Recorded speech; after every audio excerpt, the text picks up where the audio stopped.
ಎಐನ chat GPT ದಿನಕ್ಕೊಂದು ವಿಚಾರಗಳನ್ನು ಸಂಶೋಧನೆ ಮಾಡ್ತಿದೆ. ಮುಂದಿನ ದಿನಗಳಲ್ಲಿ ಜನ ಈ ಎಐ ಇಲ್ಲದೆ ಬದುಕಲು ಸಾಧ್ಯವಿಲ್ಲ ಎನ್ನುವಷ್ಟು ಬದಲಾವಣೆಗಳನ್ನು ಕೂಡ ತಂದಿದೆ. ಇನ್ನು ಕೃತಕ ಬುದ್ಧಿಮತ್ತೆ ಜನರ ಮೇಲೆ ತುಂಬಾ ಪರಿಣಾಮವನ್ನು ಉಂಟು ಮಾಡ್ತಿದೆ. ಜನರು ಕೂಡ ಈ ಕೃತಕ ಬುದ್ಧಿಮತ್ತೆಗೆ ಹೊಂದಿಕೊಳ್ಳಲು ಕೆಲಸ ಮಾಡ್ತಿದ್ದಾರೆ. ಈಗಾಗಲೇ ಅನೇಕ ಕ್ಷೇತ್ರಗಳಲ್ಲಿ ಕೃತಕ ಬುದ್ಧಿಮತ್ತೆಯನ್ನು ಚಾಲ್ತಿಗೆ ತರಲಾಗಿದೆ. ಹಲವಾರು ಕಂಪನಿಗಳು ಕೂಡ ಈ ಎಐ ಅನ್ನು ಉಪಯೋಗಿಸಲು ಪ್ರಾರಂಭಿಸಿವೆ.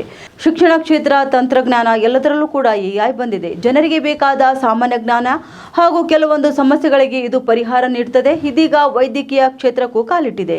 ಇತ್ತೀಚೆಗಷ್ಟೇ ಎಐ ಸಹಾಯದಿಂದ ತಾಯಿಯೊಬ್ಬರು ಮಗುವಿಗೆ ಜನ್ಮ ಕೂಡ ನೀಡಿದ್ದಾರೆ. ಹೀಗೆ ಅನೇಕ ಕಡೆಗಳಲ್ಲಿ ಎಐ ಪ್ರಯೋಗ ನಡೆಯುತ್ತಿದ್ದು, ಎಐ ಸಹಾಯದಿಂದ ವ್ಯಕ್ತಿಯೊಬ್ಬರಿಗೆ 5 ವರ್ಷಗಳಿಗೂ ಹೆಚ್ಚು ಕಾಲ ತಮ್ಮನ್ನು ಕಾಡ್ತಿದ್ದ ದವಡೆಯ ಸಮಸ್ಯೆಯನ್ನು ಕೂಡ 60 ಸೆಕೆಂಡ್ಗಳಲ್ಲಿ ಪರಿಹರಿಸಲು ಸಹಾಯ ಮಾಡಿದೆ. ರೆಡ್ಡಿಟ್ನಲ್ಲಿ ಈ ಬಗ್ಗೆ ಹಂಚಿಕೊಂಡಿದ್ದಾರೆ. ಇನ್ನು ತುಂಬಾ ದಿನಗಳಿಂದ ಎಡಭಾಗದಲ್ಲಿ ದವಡೆ ನೋವು ಕಾಣಿಸಿಕೊಂಡಿತ್ತು. ಈ ಸಮಸ್ಯೆಯ ಬಗ್ಗೆ ಅನೇಕ ವೈದ್ಯರಿಗೆ ತೋರಿಸಿ ಆಗಿತ್ತು, ಆದರೆ ಯಾವುದೇ ರೀತಿಯ ಪರಿಹಾರ ಕೂಡ ಸಿಕ್ಕಿರಲಿಲ್ಲ.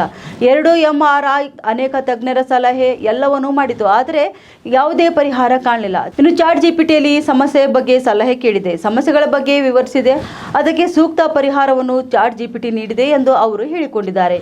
ಯಾರಿಗಾದರೂ ದವಡೆ ನೋವು ಕಾಣಿಸಿಕೊಂಡರೆ ನೀವು ಕೂಡ ಚಾಟ್ ಜಿಪಿಟಿಯನ್ನು ಸಂಪರ್ಕಿಸಿ ಎಂದು ಹೇಳಿದ್ದಾರೆ.